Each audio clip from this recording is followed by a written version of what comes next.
Fight at a barbershop in Suffolk ends in gunfire, and we're told the whole thing stemmed from whether the actress Halle should play Aretha Franklin in a movie. This all went down in broad daylight outside the barbershop here near East Washington and Liberty Streets. 13 News Now reporter Robert Boyd talked to the witness who saw it all happen. Robert? That's right, David. Beeman's Barbershop in Suffolk is usually a place where friends can get together and have fun, in-depth conversations. But when two buddies started reminiscing about Aretha Franklin, things got heated, and then they got violent. And now one man is in the hospital, and the other is in jail. It all started with a conversation between two friends about Aretha Franklin in this barbershop Thursday morning, according to witness Harvey Clark. They were talking about Halle playing the part of Aretha Franklin. In a movie? Yeah, in the movie. One was for and one was against. Clark said the conversation turned into an argument. He says one of the men, a youth counselor, 47-year-old Tony Lundy, began antagonizing the other man, 44-year-old Michael Hatton. He was doing this to his head.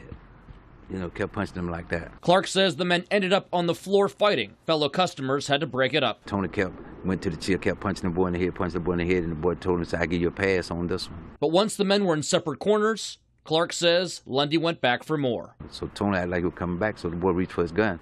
Tony ran. Clark says Hatton waited a few seconds, then followed Lundy. Everyone in the barbershop looked out the window in shock at what happened next. The way his arm was elevated like this here.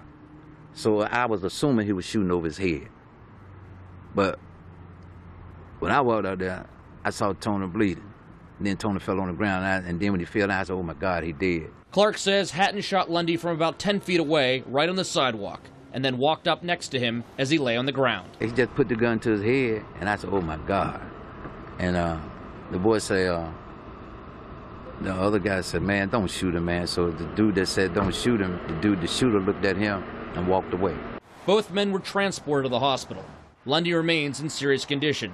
Hatton was released after suffering minor injuries. He is facing multiple charges, including aggravated malicious wounding. Is it disappointing that Aretha Franklin's name is even associated with this story?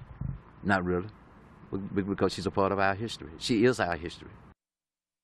Now, Suffolk police said at this time they're not substantiating reports that an argument over Aretha Franklin is what led to today's shooting. Robert Boyd, 13 News Now.